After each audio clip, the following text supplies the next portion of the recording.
Welcome back to the final episode of the Quiet on Set podcast. I'm Yeun Gruff, and joining me is Lachlan Teely. On the final episode, 229, hey, this is the last episode for a while at least, so we're going to do something a little bit different this week. Quiet on Set movie starter pack or recommended films to recommend to people in certain situations. I don't know, we haven't really put an official title on this yet, but you and I have seen a decent amount of films over the years. Maybe one of us has seen a lot more than the other, and we just wanted an excuse to talk about just a bunch of films, I guess, that we like, and I just think that would be really suitable for certain situations. And because fuck all came out this week at cinemas and in the world of film and TV, so there wasn't really much to cover.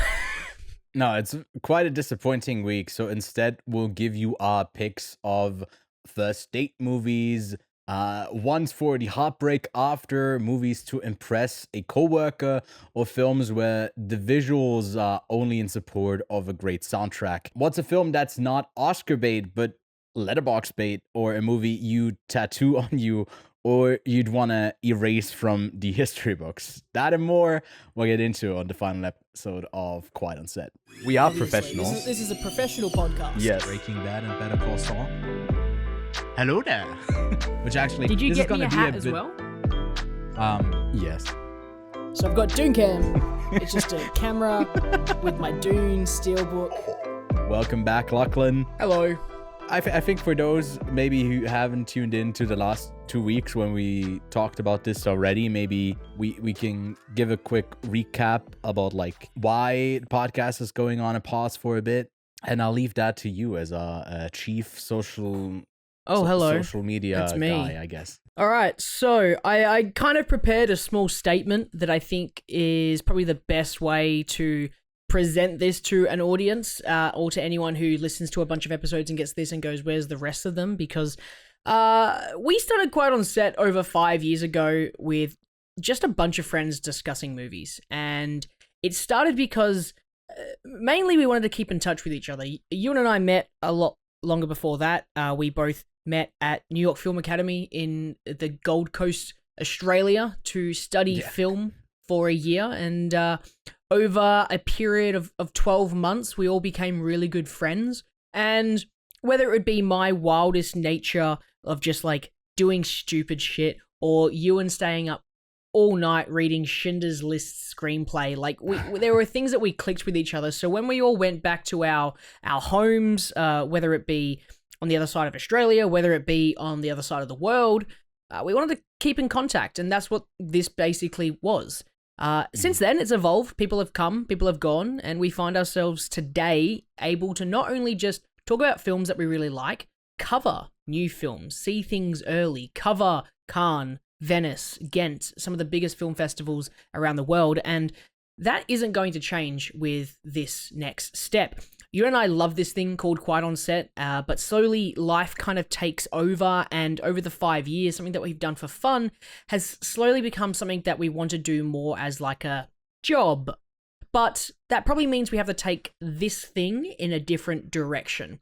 If you look at any of the other great content creators out there, what they do is they do shorter form content, or at least consumable based content at what the algorithm wants. 10 to 12 to 15 minutes, some longer for certain things, but that's what the platform really wants. We've done this thing backwards because after they release their short film content, they do a podcast. We do the podcast first and we do shorter reviews separate. We want to focus creating great short form content reviews for film, for TV, and maybe more depending on where this whole thing goes. But that is the direction we want to take Quiet on Set. Instead of making a 2 hour long, 2.5 hour, 1.5 hour, however long podcast, because the time that it takes to create something great over a 2 hour period of editing that we can pump out a lot more in a short form content, and at least more for you to consume.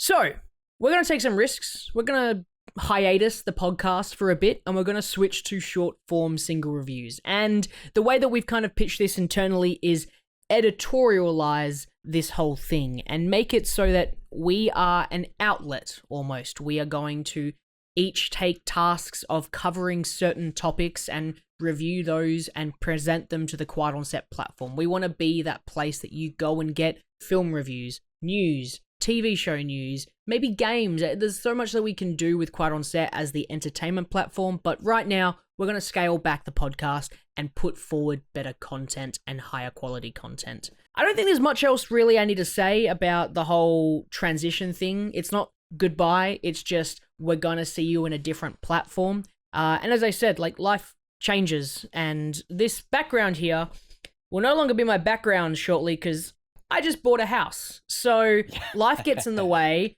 Mortgages need to be paid. So making content that is monetizable, as we are in those stages of getting past the starting point of monetization on YouTube, even though YouTube isn't the greatest platform to monetize on, we want to make stuff and have fun with this platform and keep in contact with each other. And we need to go in a direction that benefits us in a way that also can support us, because we spend a lot of money traveling, covering. There's hotels that we pay for, flights that we pay for, food that we pay for when we go to these places, transport costs for seeing films.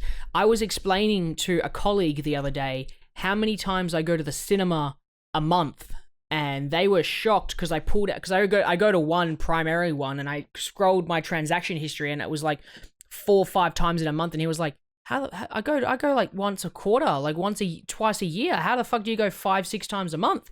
And that's expensive. Like, movie tickets are expensive, popcorn is expensive, but it's not a money thing. It's just we want to take this in a different direction, and that direction is what the algorithm wants, I guess. And I think that we all kind of agree that's probably the best option for Quiet on Set. So it's not goodbye. It's just see you in a shorter segment more often, I guess, which is probably great. What definitely will be gone for the next 6 months is that the part of what was the core of this channel was the conversational aspect of like film discussion. That part of it, I guess we are now maybe seeking a bit more on our Discord or in the comments. Will definitely still be there to like also all of us to like respond to stuff if we've seen it all. Like, that discussion is not completely going away, but we're not making it for now. And because it is a hiatus at the moment, we have set it to like around 6 months where we'll definitely pause the podcast. We're rethinking that in this new structure, how does a show like this fit in? Does it fit in? And we kind of will reevaluate at a later point, like what the show is supposed to be. And maybe what we are doing today with this movie starter pack could be an idea of the different type of, no, it's not just this is what we watched this week. Here's the main review that we discuss like in full on spoiler fashion, but maybe we do some other things where we talk a bit more about like things a bit more broadly, or we take a bit more time to like research a topic and talk about that, because we have a big interest in like film production as a whole, not just like every latest release. Like I'm very much into that. I think I pull you along for that quite a bit. I go to the cinema 5-6 times a month, so yes, I exactly. would agree. So, and maybe you go to the cinema a bit less, but you get to curate what you actually want to talk about. That whole editorialization is for the channel, but also for me at least, and I think I can speak for you as well, it's like a bit for our lives as well, to like structure that a bit more, that it makes sense, the amount of time that gets into it. And for me, the most important thing, and what you started with, is that we don't lose touch through this, because that's how this whole thing started. And I'm happy in a place where like that I feel like that's not at risk at all. So I'm like happy to you know what's fantastic as well, and I did forget to comment this, but Ewan, when was the first time that you went to Cannes? In 2021, I think. Okay, and how did we get there? I got in through, I have a hat for everything, but I think it's literally done this way, for the cinema. So first year. And then the year after that, how did you get into that? Through a larger platform that we were on for a while. Yes, correct. And then yes. Can I ask, are you going to Cannes this year? I am, and we are going by ourselves. Just for Quiet on Set. Just for Quiet on Set. Yes. And I think that this was probably the moment that I realized, like when we were talking about this a couple of weeks ago, I realized this is going to be scary being independent. And when we split from that bigger entity, and I was like, look, we don't have that audience, but we possibly have that returnability, as we've been to these places a couple times in the past now. Now we get to cover a festival completely ourselves, independently, and I think that is a fantastic, not only milestone for this entire thing to be covering it independently, but just like so important to us to give us that confidence that our voices do matter just a tiny little bit in this big bubble. And we want to get our thoughts and ideas out there, and we want to put a unique spin on things as well. So I'm super happy that you're going to Cannes just for Quiet on Set. And I think that that's a super exciting step forward in our sort of like legitimacy as like an outlet. Yeah, she wants a bit of attention as well. Yeah, look at that. Cool. And yeah, the cool thing is that last year we already split, I think in June or July, with that bigger entity, and we already went to Venice for the third time for me, the second time that Kevin came along. So there, I think we can safely return. We have a couple of reviews that are like in the 20 to 40 thousands of views, and I think that's gonna be enough for them to reconsider us. And it's also, like you said, it's very validating that what we're doing is at least by these festival scenes as like, okay, we'll give them access to this, which we had a couple of setbacks already this year. We didn't get into Sundance nor the Berlinale, and so there's still like that growth that we could definitely use. The subscriber count is going up. One of those reasons is also that the monetization comes once we hit 1K. And one of my secret goals that is, I guess I'll make public on this final episode, is like, I would really love to, before Gun hit that, it's not gonna happen. I would love to have it like after Gun, I guess, as these reviews come out. It's also unlikely because we kind of slowed down. But at least in this year, we really want to get that going, and hopefully with those shorter reviews, we kind of make the whole thing a bit more appealable. We got some great ideas, and definitely let us know what you think about them as it comes out, because those who already this is going to be this is going to be an interesting time about what we're going to try to explore and what we're going to try to do. And I'm excited because I get to kind of do more expressively creative stuff. And yeah, man, I'm excited. I'm super excited for where we're going to go with this, and I think that it's going to be for the better in the long run. And to be honest, I even though podcasts have gone away for a little bit, I'm so like excited to just think about when we're going to come back to this. Like, be like, in 6 months from now, we're going to be like, and we're back, 230. We missed out on the Minecraft, but, you know, here's all the things that we've done since then. So it might be a completely different platform. The podcast has been delayed because I went to the dentist, and we're coming back with 230. All these months later. For fuck's sakes, okay. Anyways, I'm so glad I we're think ending this core fucking thing. the core thing that I feel like is always my goal, that I feel like I have a lot of like growth still to do to contribute more, is to get more people excited about film that isn't just maybe the latest release, but also the stuff that, you know, look at the box office this year. It's hurting. It's not, unless you're Nausea 2, it's like you're not making any money. Yeah.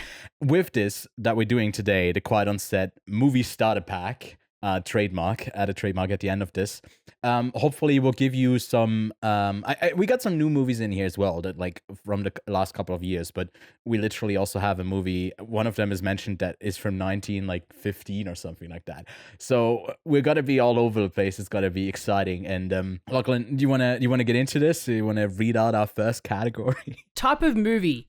And this one's a bit of an interesting one because it's kind of like a film. It's like your first film you've ever watched. That's the concept of this. So what would be a great movie to pick if this was the first ever movie you watched in your life ever, right out of the womb? You are pushed out by your biological mother and you are sat down. You are Clockwork Orange, eyes held open. So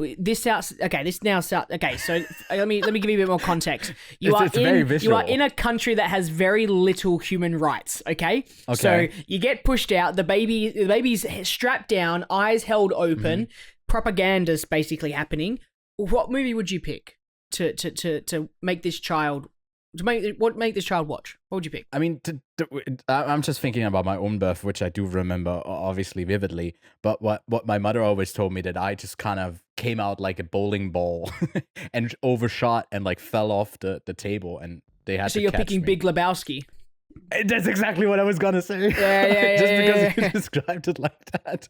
But I think I'll go with the one that is the first movie that I actually remember seeing, which was in an open air theater here in my hometown that like still happens every year, that I'm a part of now because I'm part of like the cinema.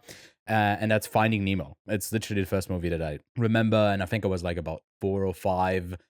So not right out of the womb, but you'd still go like "ooh, fishy" or something like that. Like obviously you can't talk yet, but visual stimuli is very good there. Or I'd go with a Studio Ghibli film because I feel like most of them kind of work, other than like some of the Isao Takahata films that are like devastating. But Kiki's Delivery Service, I think, is like the one that I go back to again and again, because I just love the storytelling, the whimsicalness, and yeah. Lachlan, I think your picks are probably going to be as like wholesome as mine, right? Yeah, exactly. I think we should strap that kid down and make him watch Human Centipede. I think that there's nothing better than making them watch the worst of what humanity can do. I think So they should am I watch. getting this correctly? So they're not living Human Centipede; they're just watching it. Or Yeah, is it yeah, like, yeah. I'm not is it gonna like something? surgically Oh, wait, attach is babies the together. pitch that That's really maybe we fucked should up. have thought about this a bit more. Is it like maybe the movie that you like? What's the best movie to like halfway walk in on, and it's as your mother is giving birth. That's what she's watching as she's giving birth. Jesus. And Human like, what Centipede. about like a huge plot twist that you like never know what came before? Maybe that. Let us know No if you got idea. any ideas for that. But I'd also throw out there Enter the Void. I feel like that's another great one to kind of give you the whole life Gaspar understanding. Noé, yeah. We joked about this at the start. I think there's a really good one is The Matrix. Imagine being born and then being told the world's a simulation, and you're just like Yeah. freaking out, like, oh god. But honestly, like, I feel like there is nothing better to show a small child as they come into this world other than The Lion King. I think The Lion King is like the go-to. It's the goat of animated kids films that is wholesome, teaches you some life stories, teaches you about death, kind of the whole thing.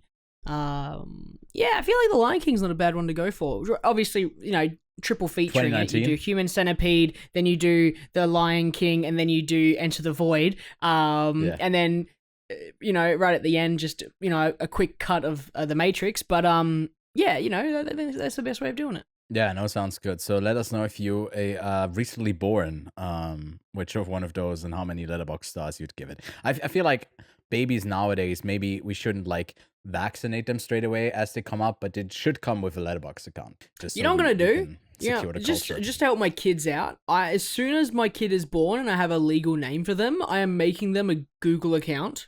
I'm making them so they get like their first name and last name at gmail.com or whatever. I'm gonna get them everything that they because like I'm so mad I missed out on like the good like naming emails for my name because I never got them in like Lachlan Teely.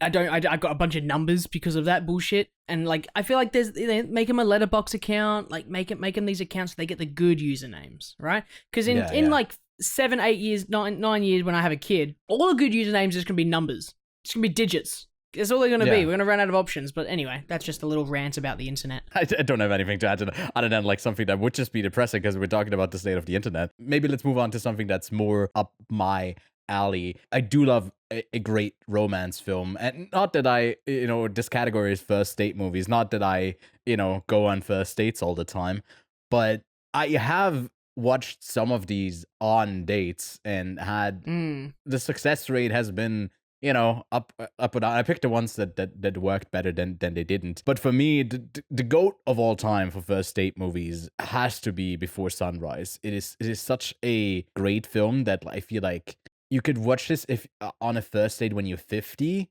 when you're 16, when you're in your 30s, when you like whenever.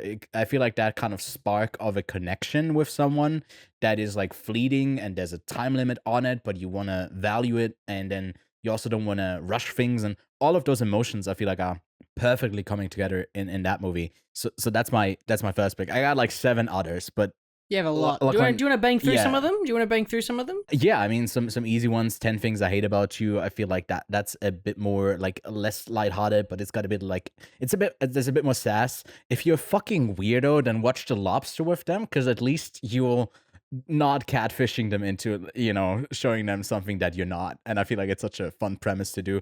If you're a bit more normie, I'd say like something like Notting Hill or Say Anything are both two great picks as well. And if you met at art school, or like they like to draw, or like they're into art, or whatever, like they're into movies, then I think Past Lives, if you haven't seen it already, is kind of a fun one. Although it might be a bit much on the first date, I might reserve that for like a second or third date if you're watching movies.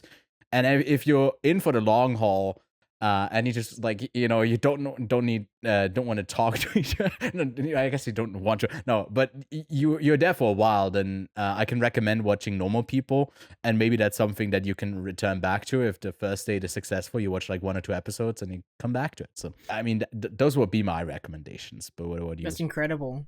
Well, one of the first movies I made like Tanika watch was Moonrise Kingdom, and I think Moonrise Kingdom is like one of those I had that on really my short list too. cutesy little ones. Especially if you're like younger as well, because when I first watched Moonrise Kingdom, I definitely was closer to the age of the main characters. Now that I watch it when I'm older, I'm like, it's a little bit awkward. I'm imagining myself running away like a small child. But anyway, one that Tanika made me watch was actually 50 First Dates. I'll give that one to her, because I think that movie was a fantastic movie, and I think that's a great it's fun. Yeah. Like first date movie entirely. And more recently, I think a great example of a great first date movie would be Companion. I think Companion, when I saw it in cinemas, like Tanika and I both turned to it and we were both like, yeah, this is a great first date movie. If you wanted to take someone, it was entertaining, it was fun, it was, sexy at times, it was exciting at times, it was like really, really engaging in a lot of ways.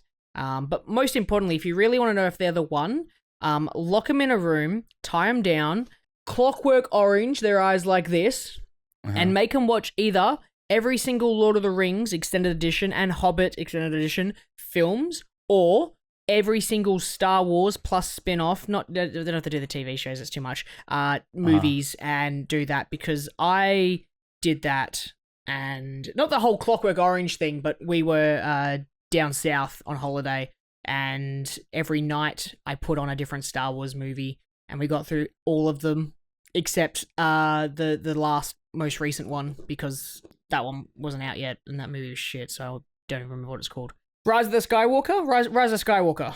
I would definitely say, like, put a ring on it if she's watching all of the Lord of the Rings with you. I actually have to complain about something. I'm sure she will never see this, but I still have the complete Blu-ray package of Star Wars, which I made my ex-girlfriend watch at some point, and it's her dad's. I still have it. Oh, nice. Yoink. That is yours now, apparently. Yep. Got that in the divorce. Hell yeah, brother. Yeah, no, I mean, that's about all. You take everything. I want the Star Wars Blu-rays. Well, I because you brought it up, I just remember watching the prequels as well with her, and I didn't really remember watching them, but I think we fell asleep, other than the third one in how dare you, the first and the second one. I didn't let Tanika sleep. she fell asleep. I was like, wake up, this is important for plot. And it's just R2-D2 going Well, speaking of reasons, hopefully nothing with you and Tanika, but at least in because I said ex-girlfriend, past relationships, if that breakup does end up coming and there's a bit of heartbreak, like, what would be some movies that you'd recommend people should watch? So I think that there's a few of these films that are kind of like uplifting, and you don't want them to be like super, because like you could watch something super duper sad and just get in a worse mood, but I wouldn't want to do that, right? And I haven't broken up with anybody in over 7.5 years, so I don't know, I wouldn't know what to watch, right? Anyway, Midsummer. First one that came to mind, it was like, yep, I was throwing it up in my head, so I didn't write it down first, but one of the first ones that came to mind, I think that's a great, like, breakup film. Lost in Translation, I think is another good one, and I think the last one I'm going to say has similar themes of, like, yep, it was a situational thing, and, like, helps you move on, that everyone gets on with their lives. But anyway, I'm thinking of ending things. Bit more, how's That's it a going? bit morbid. Oh, God. If someone's logging that on the letterbox after they've had a breakup, I'm calling them. Yeah, so I decided to put that in there because I thought it was like such a how's you going kind of one. And yeah. Anyway, you can watch that film and see what you think. But the last one I thought of was, and this movie comes up so much in all of these questions, is La La Land. I think La La Land is like such a fantastic film for so many different reasons. And I think that if you go through a breakup, doesn't matter if it's long-term, short-term, this film can kind of explain why sometimes it doesn't work out. And it can actually be for particular reasons, but doesn't mean that person ends up not being in your life forever. But yeah, I think La La Land's a great one to go with.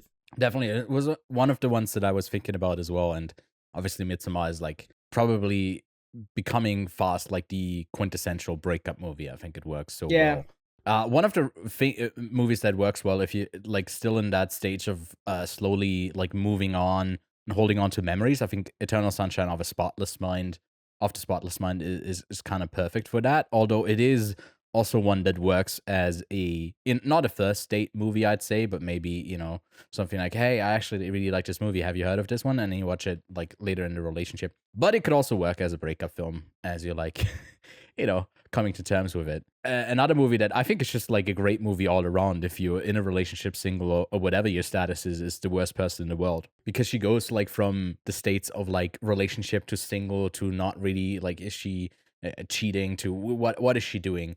Like that feeling of being so lost in like your mid-20s is obviously something that a lot of people then can relate to. And I think it like kind of perfectly captures that. So that might be something that's quite cathartic. The oldest one here on the list would be High Fidelity. You've seen High Fidelity, right? I have not actually, but I know the movie. It's a fun one. It's like, it's not like John Cusack in it is like the most likable guy, but he like gets broken up with his longtime girlfriend, and it's a lot of like him imagining her like a new lover. And there's also good music in it, and he works like at a record store. It's a type of film that doesn't really get made that much anymore, but I think it was kind of fun. Like Jack Black is in it as well. It's pretty fun. Yeah, just a fun movie all around that like it lifts your spirit back up, maybe if you're down after a breakup. So that's one that I would recommend. And there's obviously no one better to help you get through a breakup than your coworkers. Is there? And yeah, literally no one. Literally no one better. No. Yeah. Thanks, man. Thanks. Segues were never my thing; they're always your thing. So that's why this one kind of sucks. Yeah. But I got Paul Blart Mall Cop build, so the segue is mine. And I think the reason I really like this one is that I do, anytime I introduce myself to somebody and we get to know each other, the whole like, I love asking the question, what's your favorite movie? Because to me, it's a personality quiz at the same time, being like, what's your favorite movie? I had someone fairly recently, because we had some new intakes, they said Eternal Sunshine of a Spotless Mind, and I was like, are you okay? And then I had someone say Shrek 2, and I was like, you're the best. So, like, it really does give you a great, like, understanding of who people are. But then people will find out that you're a movie guy, so they'll start saying, this is my movie, this is my favorite movie, this movie's great, this is, like, super art housey, yada, yada, yada. So, like, these are movies that either, I set it as, like, movies that I will get told by people, that are like trying to impress me about their movie knowledge and be like cool, but movies to impress coworkers with your cool taste, in quotations, cool taste.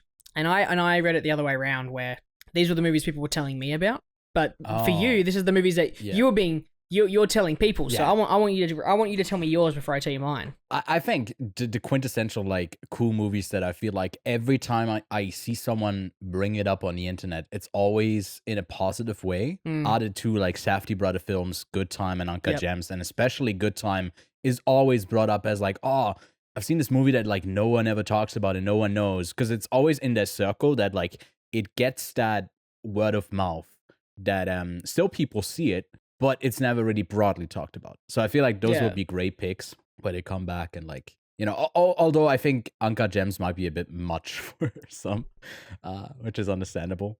And then the other one I had is like, it's pretty fucked up, but I feel like I get a vibe check out of them. The thing is also, coworker is funny because if I'm thinking about coworker, I'm mostly working with like 50, 60 plus year old people who work as like, they don't get paid for it at the cinema, like they volunteer. And it's like our system at the bar.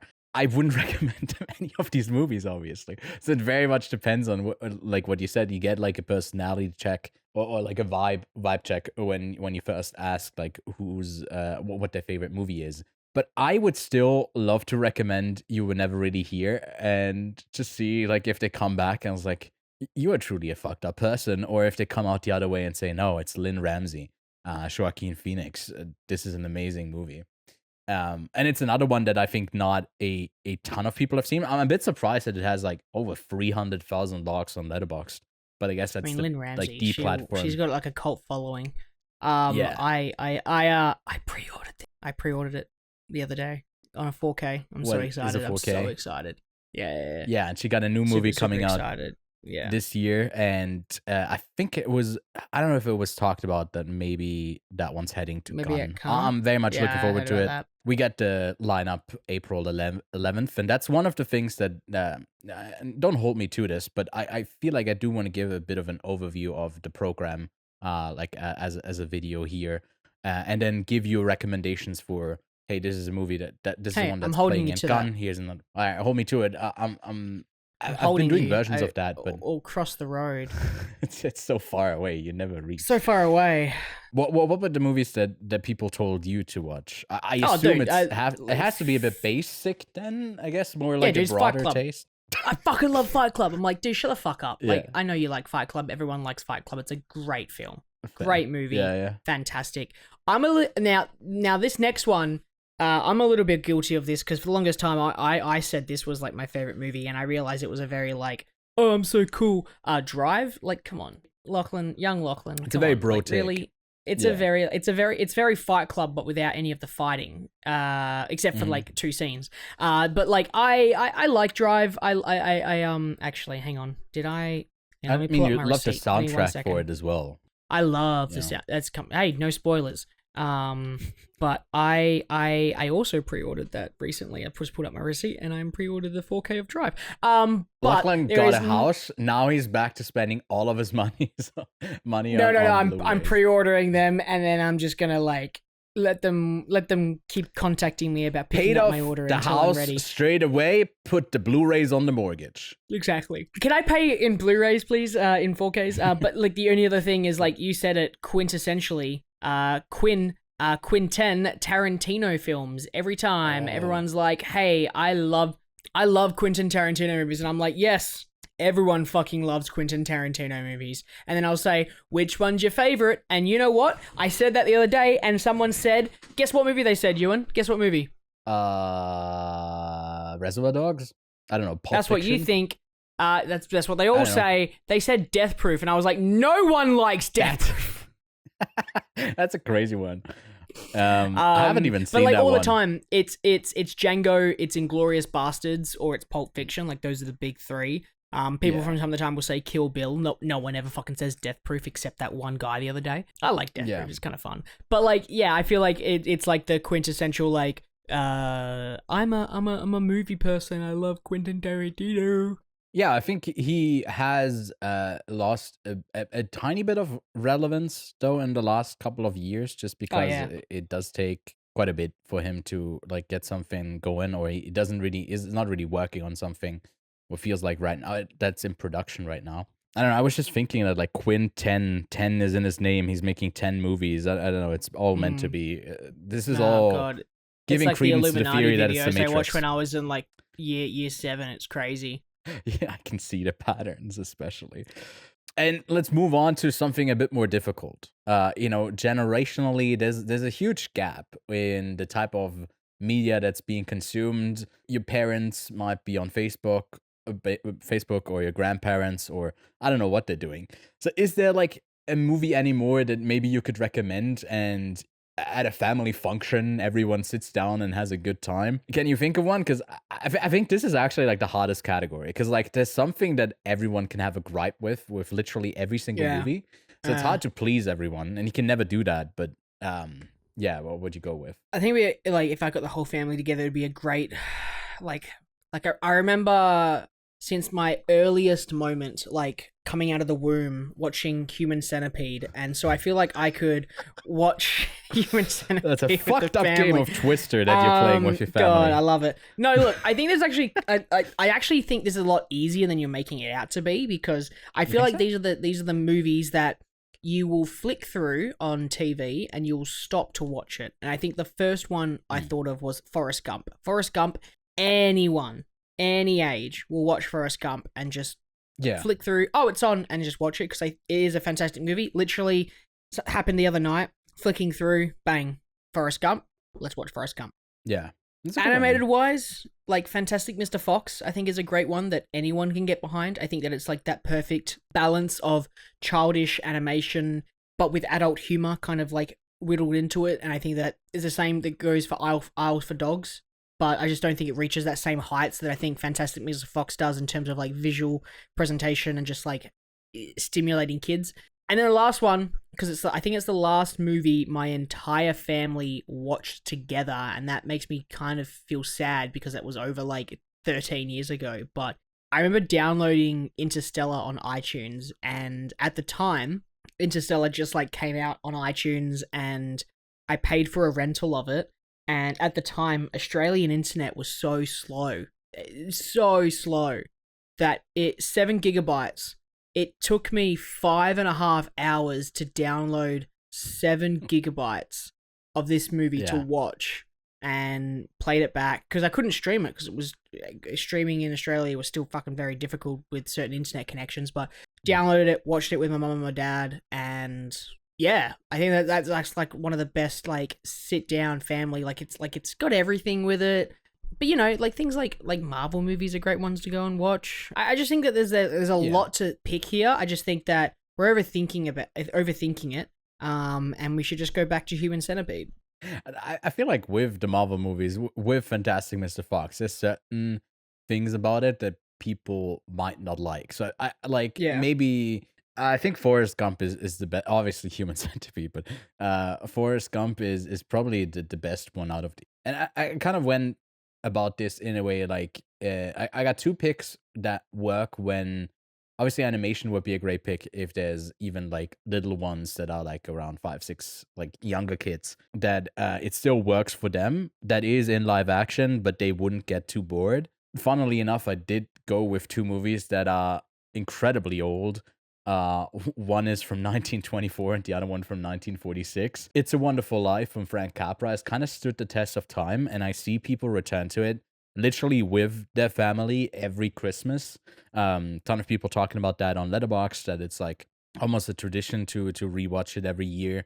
And I watched it recently for the first time, I guess, in the middle of July last year, and gave it a 9 out of 10. I think it really blew me away. It's just like, maybe this is too wholesome for me. It didn't give that vibe that I'd love it, but yeah, I don't know. James Stewart, even though he has like the way he kind of puts on it, the way that he speaks, it is kind of off-putting and like but sometimes like somehow he's just part of these incredible movies, like with Rear. That's hard for me to say as a German speaker. Rear Window, Vertigo, like Rope, a bunch of like I guess films with Hitchcock as well. And I think you'll have a great time with it. And the same goes for I believe maybe Buster Keaton's best movie, Sherlock Jr. It's just there's never a dull moment in some of these Buster Keaton movies that they are kind of timeless in the way that they're just like pure entertainment. And yeah, there's really no real flaw to it. I gave that one a 9 out of 10 if you're curious about that as well. So those will be my picks, especially Sherlock Jr. I feel like even a young kid would enjoy just the thrill of like seeing the clever techniques be kind of put onto screen. And if you are a bit older, in a like, you know, you got teenagers maybe, I think then it's safe to maybe do something like Before Sunrise, because I think most people can enjoy a sort of romance story. And I don't know, maybe that's just me projecting, and my family actually hate. No, actually they do all love it. So I guess for my family it does work. Hell yeah. But there's one thing that Speaking you of probably Human can't. Centipede. Speaking of Human Centipede, speaking of hypotheticals of family, the one movie you only ever get to see of one genre. You get to pick one and that's it. One horror film, and that's the only ever horror film you get to see. And that includes like horror comedies, so like you pick this and you can't see Scary Movie 3, Scary Movie 2, Scary Movie 1. You pick this movie, you can't see any horror films. Oh wait, the other tied genre? Oh, it needs to be like if it's a horror thriller or whatever other genre you can't. Or horror sci-fi. Yeah. This is the only horror you ever get. You know what, that's a bit restricting. Yeah, no, fuck it, I'm sticking with it. Well, it's the only horror movie you ever get to watch in your entire life. For me, it's like the whole like it's the same two. concept of like you get to pick one thing you take to a stranded island. Like this is the exact same concept, but you're not stranded. I don't know. I feel like an alien just with like this thing, and then I get this movie, and then nothing else. No, but those are the two movies. Those are the two movies that I'm thinking about. Like it's either you're somehow Alien getting or The worse Thing, at your segues. Well, that's why the show is ending. It's actually not because we want to do solo reviews. It's just because I'm not what I used to be. Okay, I'm getting too old for this shit. It's between those two for me because I think that like on by themselves they're just both to me kind of perfect movies. No matter if they're horror or not, doesn't really matter. With Alien and the whole franchising out of it, you do know more of what's to come and what comes later. I think The Thing might be the better pick of the two because each time I watch The Thing, and I've seen it like 3 or 4 times, I never really know how it plays out. I can't remember it exactly because there's so many people in there, but they all feel distinct each time you're watching it. But as soon as you're like done with it, at least for me, I kind of forget about it again, and it feels like a fresh experience going back into it. And Alien is still like incredible, perfect, in my opinion, but I guess I go with The Thing. If you put me at gunpoint and see if I burn to see if I got the like infection thing, I'd have to go with. I picked Alien as well because I think that's one of the best horror movies of all time. I also threw Longlegs in there because I feel like I could watch Longlegs for the rest of my entire life and just enjoy it because it has everything I want in a film. But the one that I really thought, you know what? As long as I am allowed to have the entire marketing campaign that led up to this film to get that same hype, to get that same excitement, right? If I get to experience that exact same train of hype that they did, I'd pick the Blair Witch Project. I feel like that would be one of the best like horror films to kind of have you set up with, because like a lot of these films, they did have a good, you know, marketing campaign, but nothing beats the Blair Witch Project, where people were literally thinking it was like a real documentary, and they were like freaking out. So I would pick that. I think that would be like the go-to horror film, and that's the only horror film I ever get to see, ever again. That sounds good to me. The funny thing is, I think I owned the Blair Witch Project about like 3 times back here. I don't know why. I just like bought it again at the flea market. I don't know why.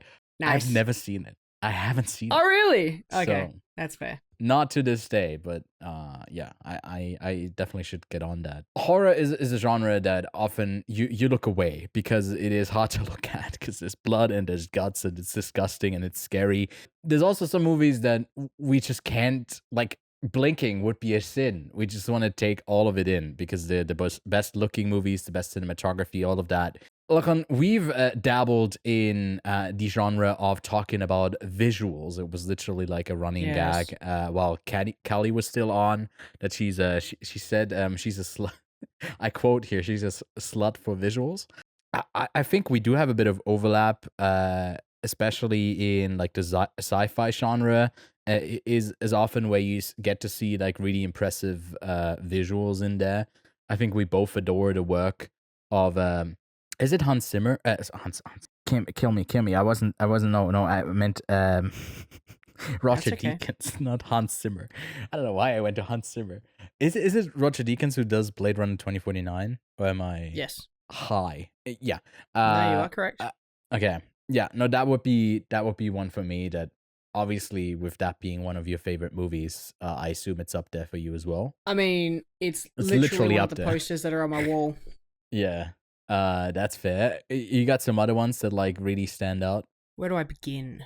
There's a lot of films that are just like so screenshotable or just so memorable for their visual appearance, and I think that some that I've already spoken about today, La La Land, Drive, Interstellar, are some of those like top-notch, absolutely stunning films. I think more recently, something like Spider-Man Into the Spider-Verse did a fantastic job in just being so stunning. And maybe I'm cheating because it's animation, but I feel like animation gets this sort of, oh, it's not cinematography, it's hand-drawn. Well, like, you know what? They still have to figure out a shot. They still have to line it up, frame it. They still have movement as well. So there is still a lot of that involved with animation. And I think that Spider-Verse deserves some of that. And onto that same path, Spirited Away is one of the most beautiful Studio Ghibli films that was made before The Boy and the Heron, because I think The Boy and the Heron is absolutely stunning as well, but which one do I think is better? I don't know, but like, I think that those two films are absolutely fantastic films that you could just, speaking of, like with Blade Runner, I knew I liked it visually because I've watched it without audio,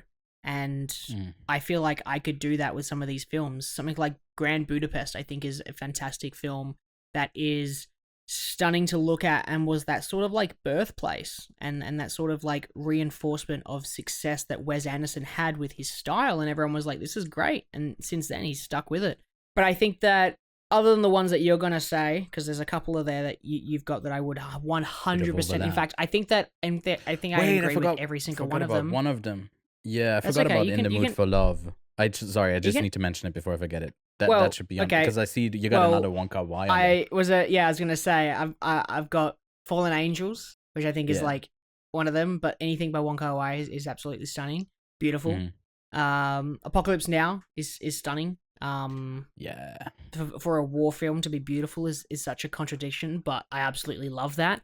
And very recently, I fell in love with The Fall, which I have pre-ordered on 4K as well. I'm super excited to see that in 4K and own that, because I think that film is absolutely incredible. But yeah, that's my and again, there's a billion of these films that we could choose, but those are the ones that came to my mind right now. It's not just like the cinematography, because I did name the category kind of best looking films, so kind of production design plays into that, and I think that's one of the strengths of Grand Budapest Hotel. I think it's also one for Blade Runner. It's the whole, like, it's obviously the lighting, but it's a lot of like the like ensemble work of the whole production to get this world to be alive. The same goes for something like Mad Max Fury Road or 2001: A Space Odyssey, that craft these worlds that I feel like I'm living in them.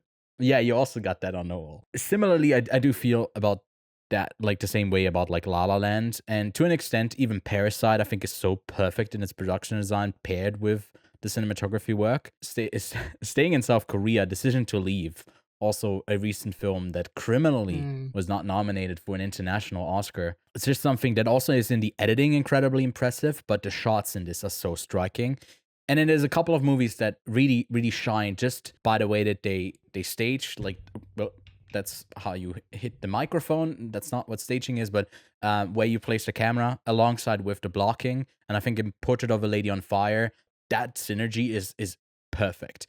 And a movie where like the cinematography itself and the way that like landscape is shot is really impressive is The Last Black Man in San Francisco. There's a ton. I'd love to hear, especially for this category, if people have other movies that they just like would love to just print out and have all around their room.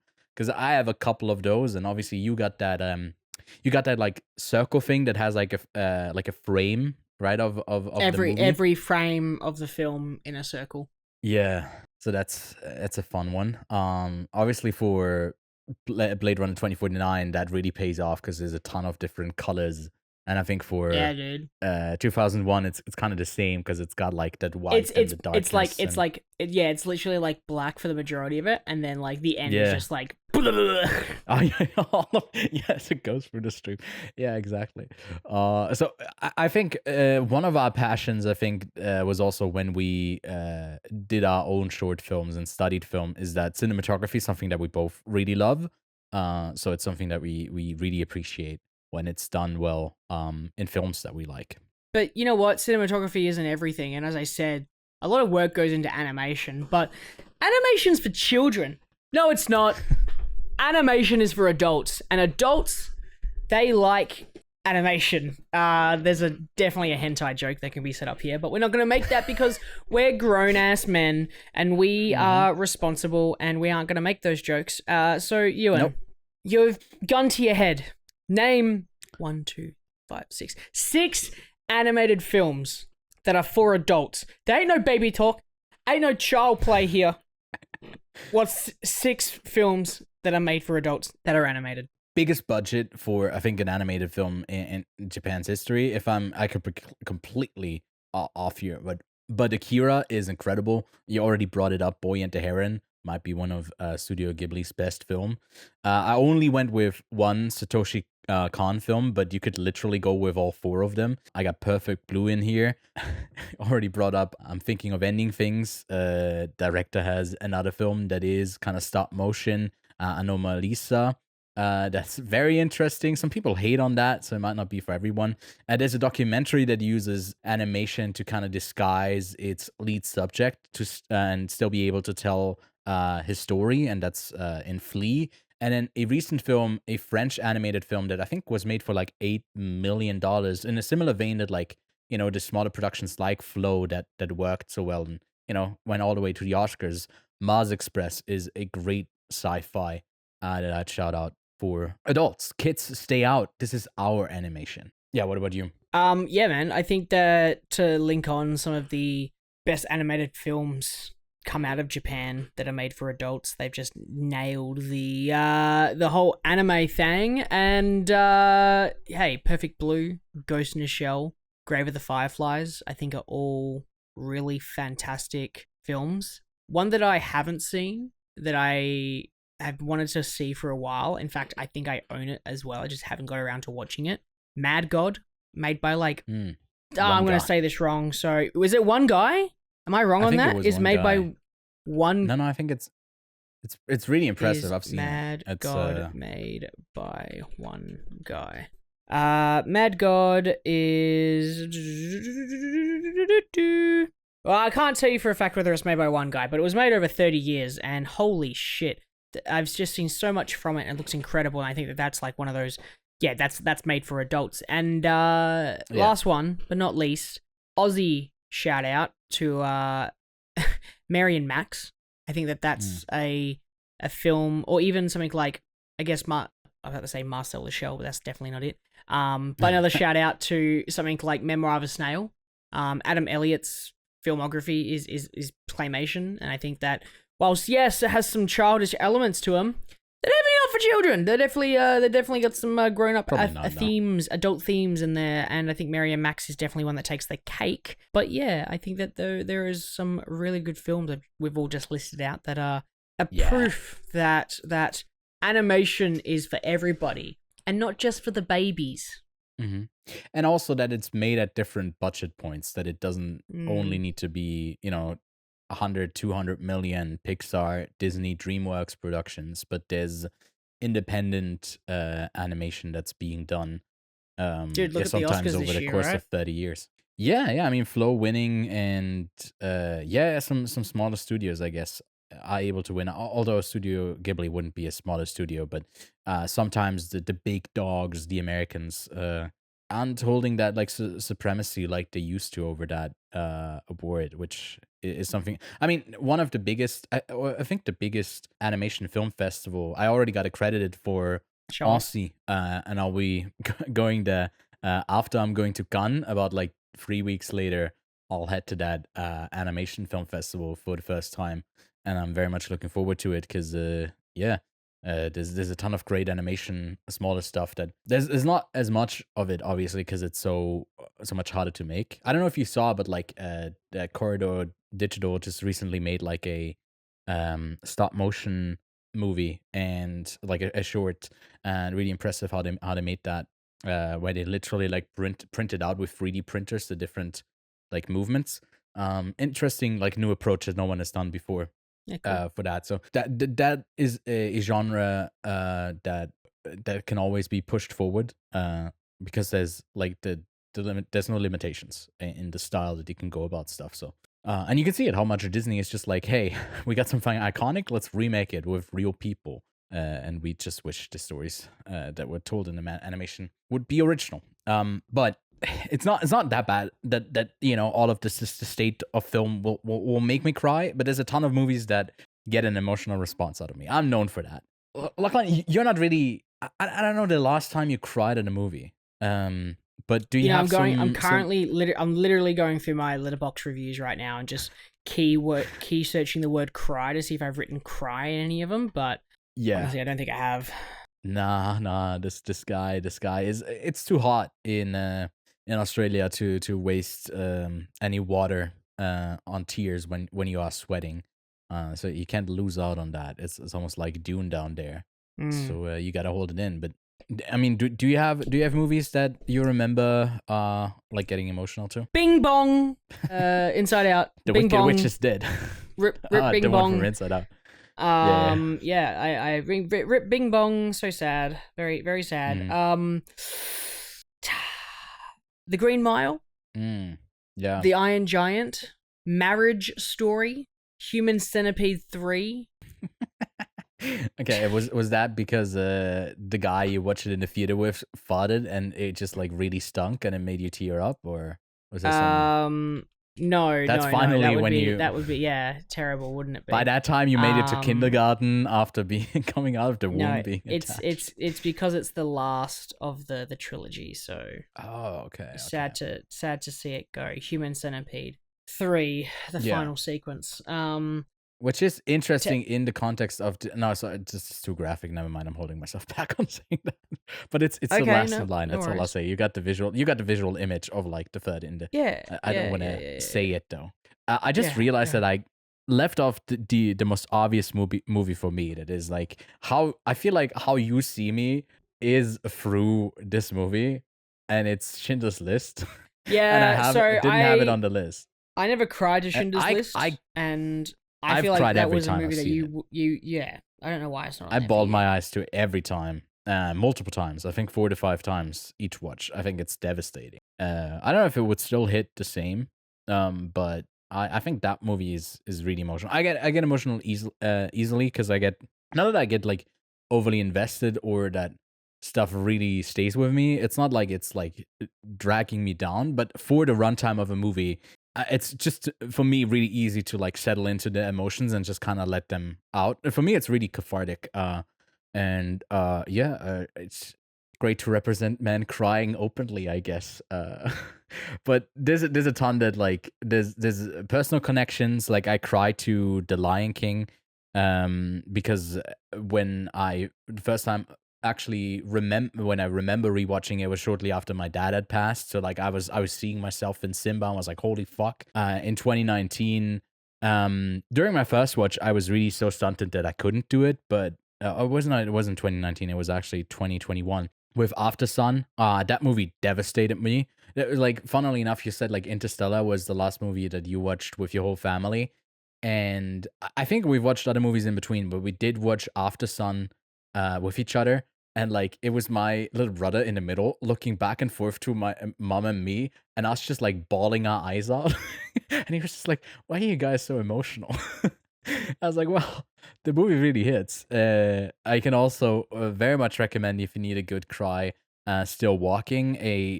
Hirokazu Koreeda is one of my favorite filmmakers, and this is just about a family that gathers together for a commemorative ritual whose nature only gradually becomes clear. And I don't want to say more about that because you should go into it not knowing much about it, but it's beautiful. I think the ending of Portrait of a Lady on Fire, which I also don't want to spoil, always gets a tear out of me. I think it's so beautiful yet devastating at the same time. It's incredible. You brought up Grave of the Fireflies. Obviously, that would go into like my recommendation for animation for adults as well. But that movie, if you don't cry at that movie, it's really I don't know how you get through that. To be honest, it really is tough, and it's horrible. And miniseries When They See Us from Ava DuVernay is incredible. Dead Poets Society, just because you also know some like it almost feels like a nostalgic look back at like some actors that aren't around anymore, and then in the actual movie there's also something pretty devastating that happens. Robin Williams is just iconic. And then the same goes for The Father. I think everyone who a lot of people have come in touch with sort of dementia in their family, and I think Anthony Hopkins' performance is incredible in The Father. So that's another really moving film. This was my category. This was just here for me. If it were for Lachlan, I think we wouldn't have needed this pit stop. So let's move on to the next category before I start tearing up. When your TV can't show colors because it's broken, so the only movie you can watch is in black and white. Okay, so this is also a category of mine, if you couldn't tell. I thought we were getting away from your categories. Jesus. The funny thing is, yeah, we got yours coming up, and mine just get like more and more depressing as they go on. Yeah. I guess there's nothing depressing about black and white film, but I'll do a quick one. It's about to after this. A bit of catch up that you need to play. I think my favorite Stanley Kubrick film is Paths of Glory. That one's incredible. Then something that is not as old but still in black and white is La Haine, which is literally translate to The Hate. It's a French film with Vincent Cassel. That's really great. My favorite Akira Kurosawa film, Ikiru, is definitely one that I'd recommend over the UK remake. I think a movie that is also would go into the category of like you could watch this with your whole family and they'd have a great time of it is Sidney Lumet's 12 Angry Men. It's a movie that shouldn't work on paper. Almost coming up on soon 70 years after. It shouldn't work as well, be paced as well, be shot as well, be acted as well, especially be written as well. It's a close to a perfect movie, and it really blows me away each time I see it. So that's one. And then the last one I got on here is from William Wyler from 1946, The Best Years of Our Lives. It's not a great one where a bunch of World War II veterans return and life has become different. They've experienced something that, they can't go back to normal life, and people just expect them to kind of return. They've sometimes come back broken, like missing a hand or something like that. It's just a brilliant portrait. It's almost a 3-hour-long movie, but the time flies by in this. Really, really incredible filmmaking. So if you ever have that issue, which cuts out all of your, I guess, colors in your TV, I'd recommend those films. But like, I know you got some workaround with like something different where it's not actually old movies, but maybe just like different versions of movies. So Mad Max Fury Road Black and Chrome edition. Let's go, baby. That's what I'm looking for. I want black and chrome. Logan Black and White edition. Parasite Black and White edition. I can go on. I can go on for days. What about Schindler's List? There we go. Look at that. Isn't the 4-hour cut of Zack Snyder's Justice League also in black and white? You're getting to my punchline. Zack Snyder's Justice League. I'm sorry. Black and white. Sorry. I guess Schindler's List doesn't count because there is color in it, and I guess there is a bit of color. Yeah, that's the one. Anyway. Yeah. Yeah. Anyway. I wanted to The pick Great Dictator. Marion Max, There you go. and then I realized no, there's actually a bunch of color in it. It's just like very. There's color in that. Yeah. Okay. Wait, so sorry. What was your last one? The Great Dictator. Yeah. Charlie Chaplin. There's a legit answer for you. There's a classic. I mean, the other ones are legit answers as well. Yeah, of course. Like they're all legit. They're all legit answers. They just get around your stupid question about black and white only films, which we know our old host Callie would have disliked this category more than anything else because she hated black and white movies. But and that was a funny one. And we were like, how do you like movies then? In color or not color? Yeah. Let's just get to this really sad. Let's get to the next sad question because it's the last sad fucking question. And you weren't kidding when you were saying they're getting sadder and sadder. But sorry, I'm 27. You're on your deathbed. 27. What's the last movie you're gonna watch on your deathbed? All right, so I got 2 ones here. Oh fuck, he's gonna role play. Oh wait, no, he's not. Never mind. I thought we are gonna have like a heart to heart moment, you and I. You're gonna sign me the contract to own Quiet on Set, but he's back. Huh? What are you saying? Nothing. Don't worry. Oh, the podcast is dying. So on the deathbed of the podcast, or of me, because I'm 27 and all famous people die at age 27. I recommend the second Before Sunset movie because it's the most hopeful one. That just kind of ends, and it kind of It ends, does it? No way. It ends.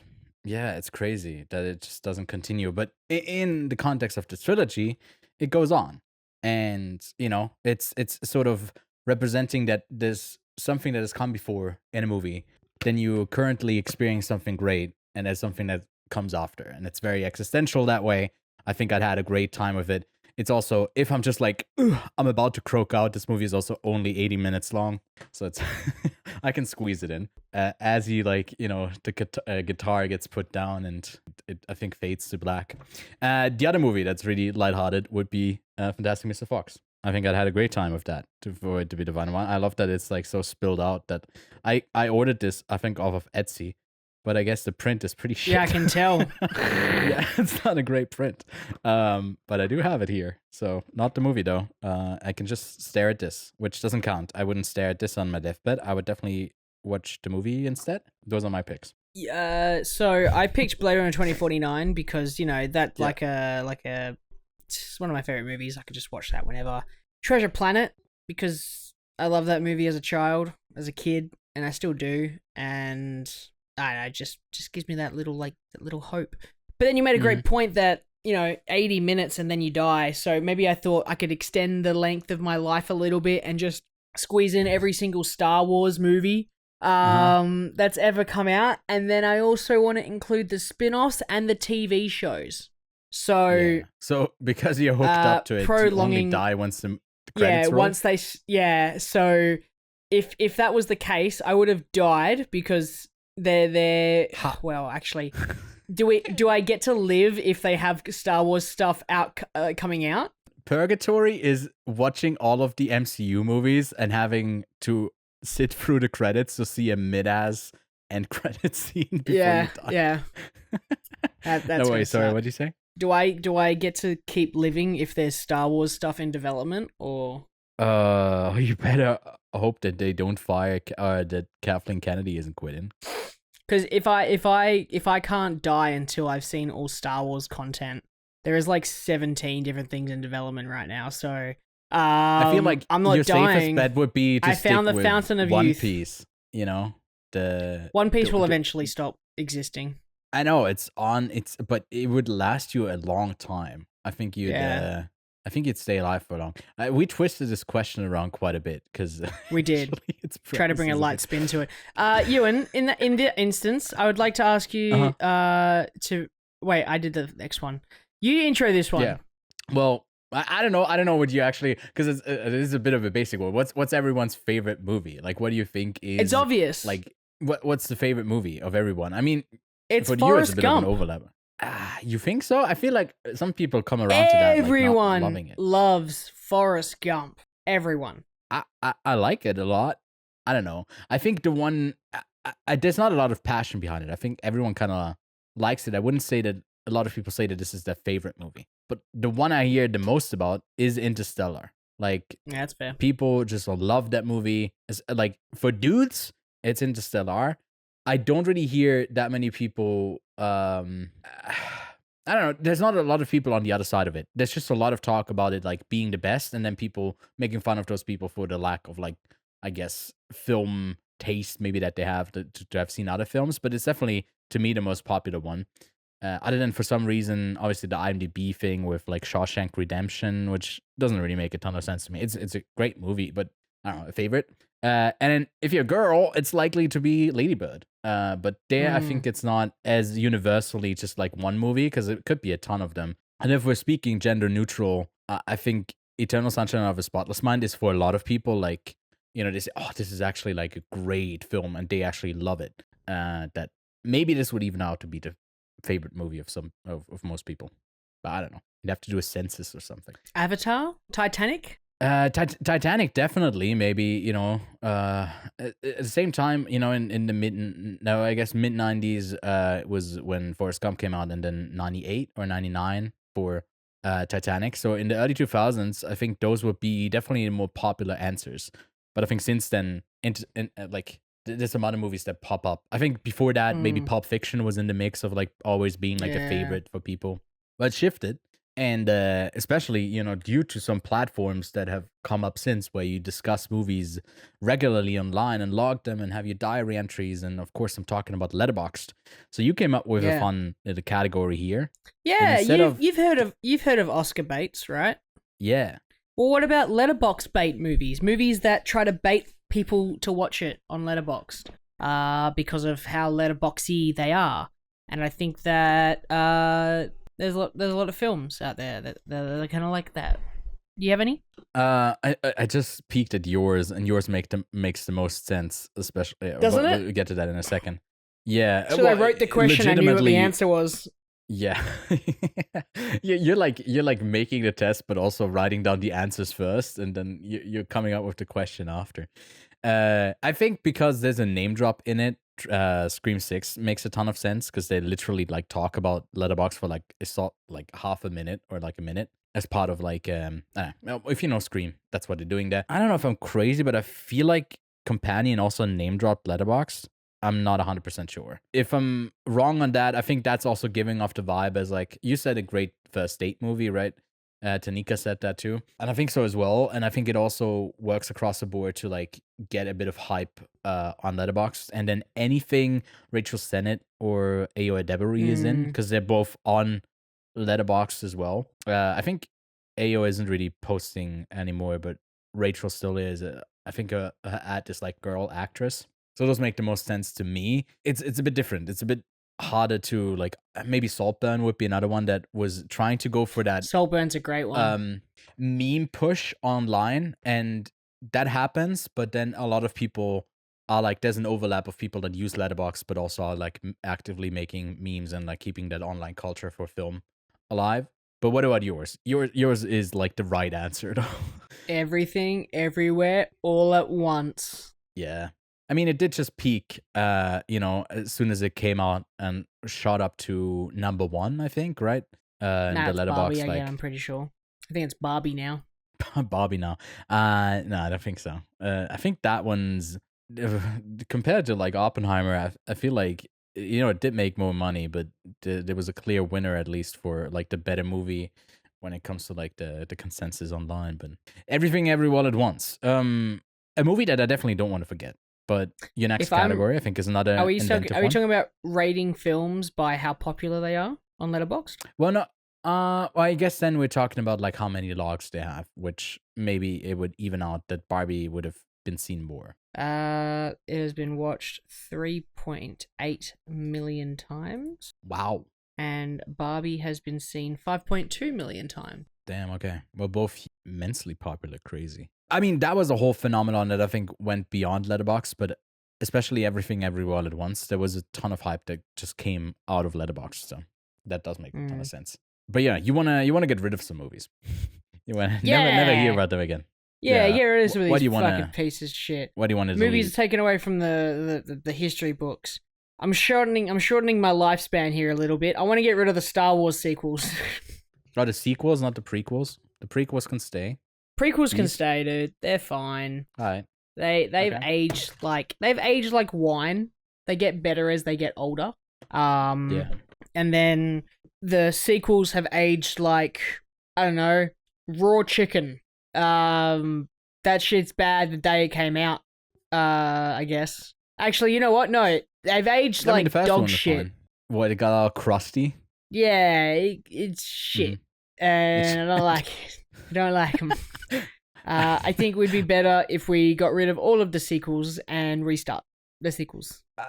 Look. I don't know why I'm trying to go Adam Sandler for this. It feels like you're crashing out. Yeah, I feel like we haven't done I feel like we haven't done an hour and a half long podcast in such a long time. Yeah, it's a long. What a way to go out! What a way to go out! No, the obvious one for me is like to get rid of Birth of a Nation because it's horribly racist. But honestly, history for me, ones, yeah, a bigger impact culturally and on my nerves would be to get rid of the Despicable Me and Minion movies. I hate these movies. No, I can't stand them. They have I think a the place Minions in are one of the worst things that happened in the last 15 years. They have a place in society. And it should be down in the gutter or as a human centipede. It's like in Tic Tac form, fucking yellow Tic Tac shit. I can't stand the minions, and I think they've done more harm than good. There, I said it. I Get rid of them. I feel like that's you have you have a lot of hatred towards them, but this next category is not hatred. It's most likely admiration and love for the film. My question is, what's a movie that you would get tattooed on you? It's easy. I think for both of us, it's got to be Ghibli. Something from Ghibli, because it's so harmless in a way where a lot of the creatures are just kind of cute. So they are nice to have, but also the movie's great. I would probably have a Kodama, like those little weird eye creature thingies from Princess Mononoke. I think those are cute. Or something from Kiki's Delivery Service, like her riding on the broom and with Shiji, who's literally to my side. Here, my cat, who I named after that movie. Something like that, I think I'd enjoy the most. I don't have any tattoos, and I think neither do you. So it would be also a big decision for us to like get our first tattoo and it be of a movie. Yeah. I agree with the Ghibli sentiment. Or no, actually, I'm taking away yours. I see that you. No, I actually don't want to spoil it. I just like have the the earthbending thing on my on my head. You mean the airbending, the arrows? The airbending. Yeah, sorry. Yeah, you're right. The arrow. Yeah. I'm the law guy. I know the law. Yeah. I'm gonna talk about it in what I've been watching, but I went to an Avatar thing recently, and so I was looking at the symbols on the stage, and I was like, man, I really wouldn't mind getting what tattoo of what element I am tattooed on me, and I think I would end up being a water bender. I think that's what I would end up being, but yeah. I thought about a scorpion at one point for Drive. God, I'm so douchey. I'm such a cool guy suggesting Drive to my cool friends and getting a big scorpion tattooed on my back, so it's the same as I've got green on my shirt. I've just realized I'm just see-through as fuck. Yeah, I feel like that's kind of what I've got. There's like little objects that I've always thought about getting tattooed on me, like like a little wooden horse, one of the origami elements from Blade Runner. I've thought about. I had a whole list at one point of like things I wanted to get tattooed on me, and I couldn't. I remember one of my early ones was like, I'll get the date that's tattooed on Donnie Darko's arm, on my arm, and I was like, that's a stupid idea when I got older, because that's just like the dumbest thing ever. I do love Christopher Nolan. Some of his movies, and what about like Memento, the entirety of Memento? yeah, tattooed on you, yeah, a hardcore. There's a lot of ideas I've always thought about getting like tattooed on me of like my favorite movies. But Ghibli, I think, is like the easiest one, where they literally have little spirits and little just cute things that you could get tattooed on you, and that would be like a nice easy one. And there is absolutely no possible way that any of those characters can go bad. It's not like I get fucking... Yeah. I don't know. All of a sudden I decide that I'm going to get... let me just pick a random actor. I don't know, Kevin Spacey tattooed on my back leg because I love him in House of Cards or something. And then all of a sudden the dude's in the news for like his reasons. And now I have to amputate my leg. Like I have no other choice. We just got to amputate my leg because Kevin Spacey's face is on it. We dealt with that. So like, that's... Like, there's no potential of a risk there. Like, Ryan Gosling, I'm sure he's safe. But what happens in, like, 6 years where he turns out he's, like, a fetish cannibal, right? That killed Armie Hammer's career. So, like, who knows what could happen? What could come out? That's not very Ken of him, but yeah.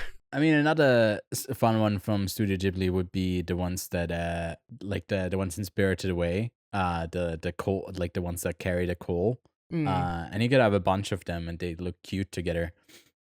So yeah, there's a bunch of fun options, especially in animation, because I feel like, I wouldn't be surprised if someone has like the Iron Giant or something that more recently came out with something like the Wild Robot or like something from Flow, or that wouldn't surprise me. There's a lot of like fun sujets that you can have as inspiration for tattoos. You brought up Scorpion, Ryan Gosling, Drive, and one of the things that I think we both really appreciate about that film is obviously like its vibe all of that comes together, not just in the visuals, but also just kind of in the soundtrack. And that's how you remember that movie, and like what sticks with you when you're in your car yourself. You kind of want to put on that soundtrack and just like ride. So that's definitely going to be one of the movies that you adore the soundtrack of, right? Yeah, so this category of movies that you forget the visuals but remember the soundtrack, and like Drive ultimately is one of those films that I have the soundtrack saved in my phone, and when I'll be driving and like A Real Hero comes on or one of the other songs come on, I'm just like, yeah, let's go. That synth wave, that's just so good. But there's a lot of films where maybe I don't like the film, but I thought the soundtrack was great, or maybe I prefer the soundtrack more than anything else. And a couple of them that came to mind for me was Tron Legacy. Has one of the greatest score soundtracks of all time. Unfortunately, the film's a bit of a flop. The same thing goes for Suicide Squad. Like, Suicide Squad was terrible, but it had the rights to some really banging songs, so like, well done. Shrek 2 is a fucking slapping movie. The best of all the Shrek films. I think that there's a lot of movies that have fantastic soundtracks. Surprisingly, like, The Cat in the Hat has like 2 Smash Mouth songs that are just so good. Even though the live action Cat in the Hat, and I've come to terms with this, and this has taken me many years to say this out loud, is a terrible film, but has some really great songs in it.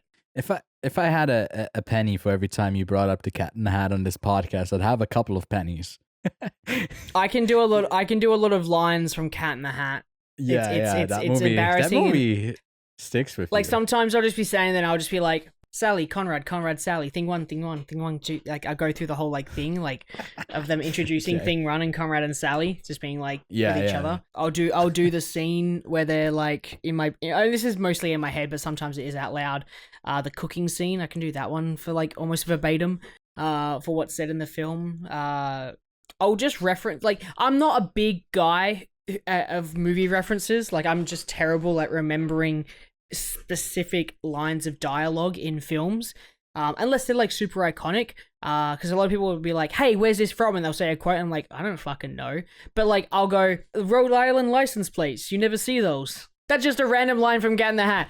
No one will fucking know what that means, but it's just like a random line from Cat in the Hat, and just like, it sticks with me. It's just embedded in my brain.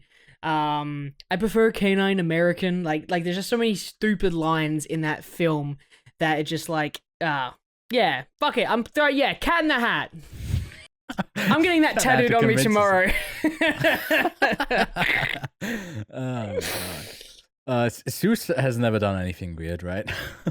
let's not look that up. I'm gonna look that up while you're telling me some of your stuff. Well, I try to kind of look up, okay, what is kind of regarded as like great soundtracks, and to me, the first one that I didn't have to look anything up that was clear to me was like the Guardians of the Galaxy. All of them have like really fun soundtracks that I think, especially for what these movies are, these like broad, wide appeal Marvel movies, to have that sort of music live on through that, and like have a soundtrack that people go to listen, so that 80s 70s music, there's a lot of love then like, I don't know, for it. And I think for me at least, I really love that period as well. So I just love the music from the 70s as well. Like, usually when I work at the cinema, my default playlist is like all out 70s, and I've listened to so many of these songs again and again, and I never get tired of them. So that's just a testament to like how great the soundtrack was in Guardians of the Galaxy. Just worked perfectly with the entertainment. And then a movie where it specifically is the case where like I definitely don't remember much of like the actual visuals, but the soundtrack is banger after banger, is Dazed and Confused. And I'm obviously huge fan of Richard Linklater. But I mean, it's a fun movie. It's not one of my favorite ones. I like Everybody Wants Some, and obviously a ton of his other ones more. But the soundtrack in this is like, there's Sweet Emotion by Aerosmith, The School's Up by Alice Cooper, Why Can't We Be Friends and Lowrider by War, a Stranglehold, Ted Nugent, Hurricane by Bob Dylan, Love Hurts by Nazareth, Paranoid by Black Sabbath. Like, so many great songs in this that you could just like listen to that soundtrack and you don't even need to see the movie, and you'd have a great time. But then it's also a fun movie paired up with it. So probably to me, that's probably my favorite soundtrack. But yeah, is there anything wrong with Dr. Seuss? Or is Let's he just clean? say he wasn't a very faithful man. Okay. So yeah. Yeah, we'll leave it at that. We'll leave but it yeah, at that. I mean, let us know about these categories. Maybe you've already done that while we were talking about it. And you're like, oh, you missed a movie here. Let us know. Especially, like I said, with the visuals, I'm interested in like what the most stunning movies are. We have some out there questions, and maybe what would be the most appropriate movie to watch right as you come outside the womb. Yeah, something that is not as horrific as Human Centipede. But let's briefly get to what we've been watching this week, and we'll keep it short because this is already like almost like the director's cut of the podcast here on the final stretch that we're going out. What a great way to end it. Yeah, but you attended something fun, something with Avatar: The Last Airbender. I just like kind of briefly saw it on your story, I believe, on Instagram. What did you go to? I went to Avatar: The Last Airbender live in concert, which was basically just a bunch of their songs, and I was very, very entertained for the 3 hours that I was there. It was a really 2.5, 3 hours. Yeah, it was 3 books, three books, three seasons to get through. So yeah, that was super exciting. There was one of the original instrument players there as well, who was playing some of the sort of like Asian instruments, which was really cool. Hey, heads up, they're coming your way. Ooh. Just as what, a are you heads going up. like how close to me? Javina? Oh, Geneva? wait, what did you say? Sorry. Oh, Geneva. Yeah. Well, that's like 3.5 hours train ride. It's like probably the furthest it could be for me, still in Switzerland. But yeah, Geneva or Zurich is usually the 2 spots. They seem to be doing a lot of different spots around the place. Definitely just different tours. Anyway, but yeah, live in person, it was great. Funnily enough, we spoke about how I've never really cried to any of these films, but man, I got so emotional listening to some of that music live. It was fantastic. So yeah, anyone who has that pop up to a city near them and you adore Avatar: The Last Airbender, I would highly, highly recommend seeing that. But yeah, Yeun, you actually watch. Oh, by the way, I restarted Severance. You restarted it? Yeah. Why? Long story short, Tanika wants to watch it too. So, okay. Fair. Restarted Severance. I'm on episode 2. Well, you were up to episode 5. Episode 5. I've gone back.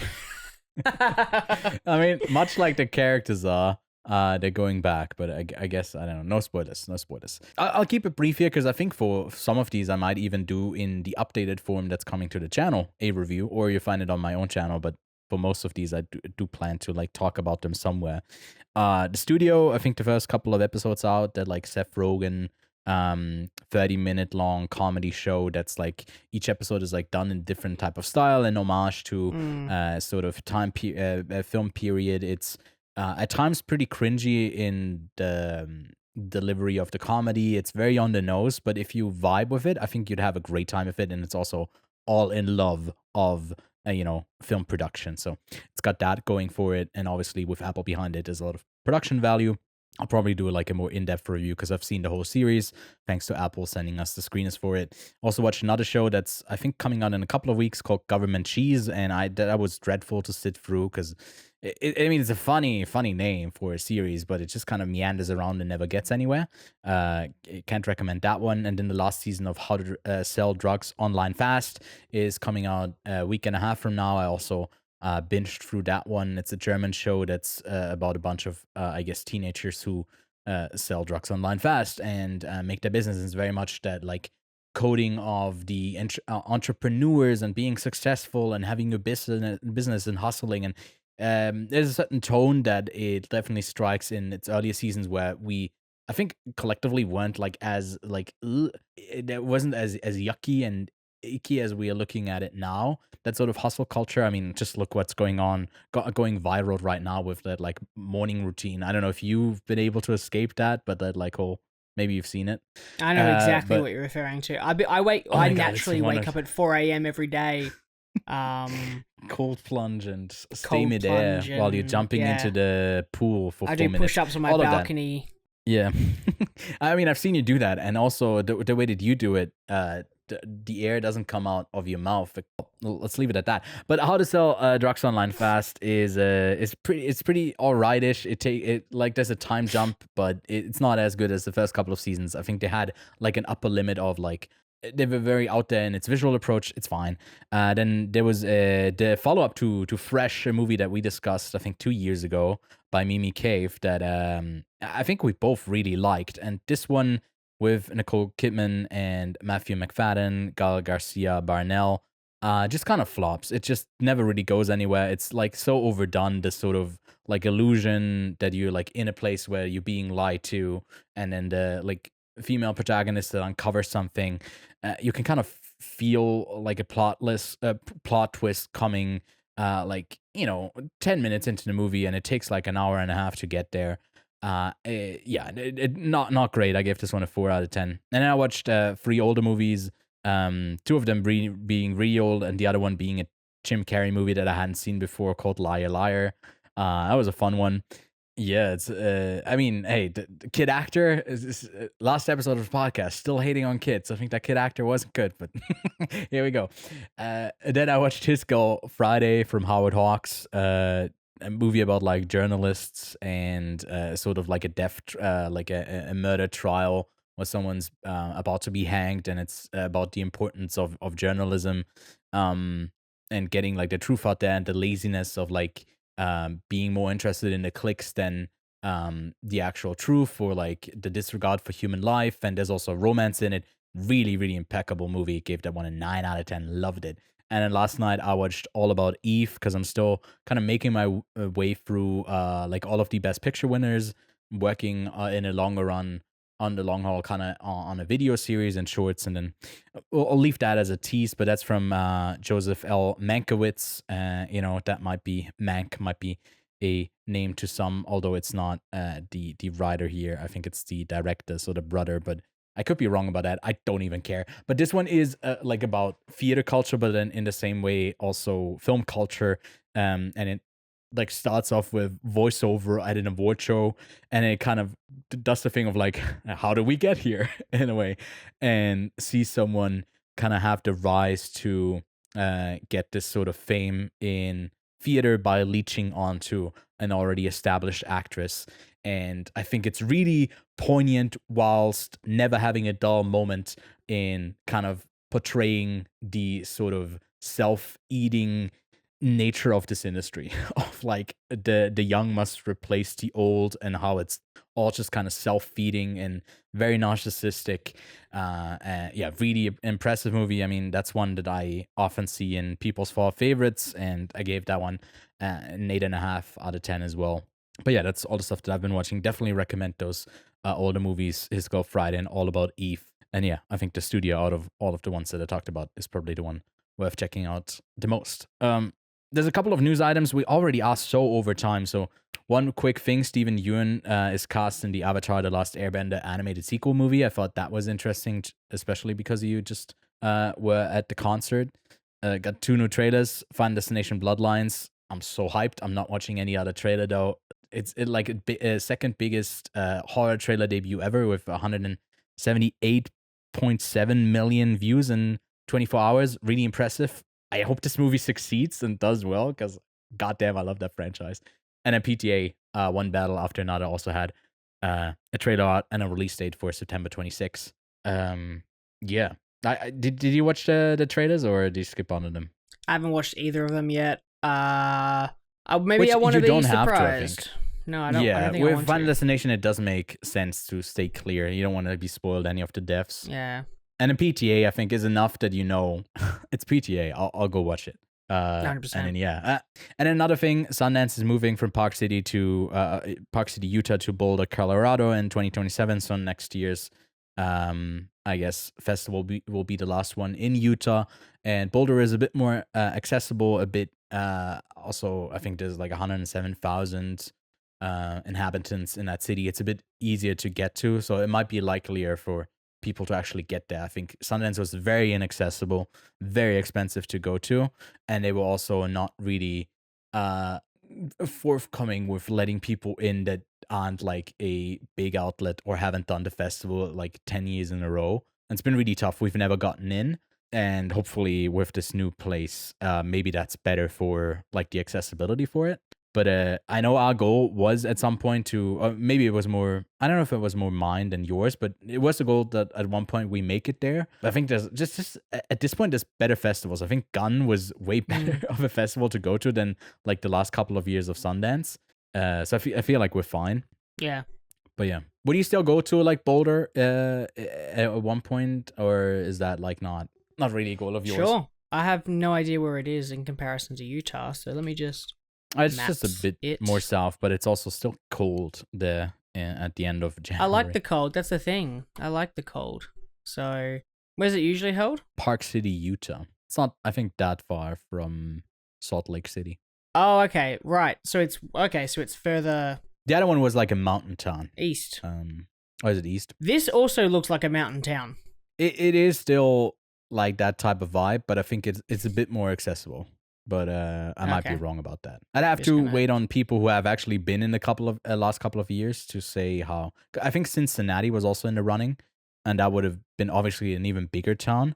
I don't know if they have the infrastructure and like the cinemas to even host this festival, if they need to like build that until then. I don't know. It's just it's a great boost for the town, I guess. And I think Utah was not really.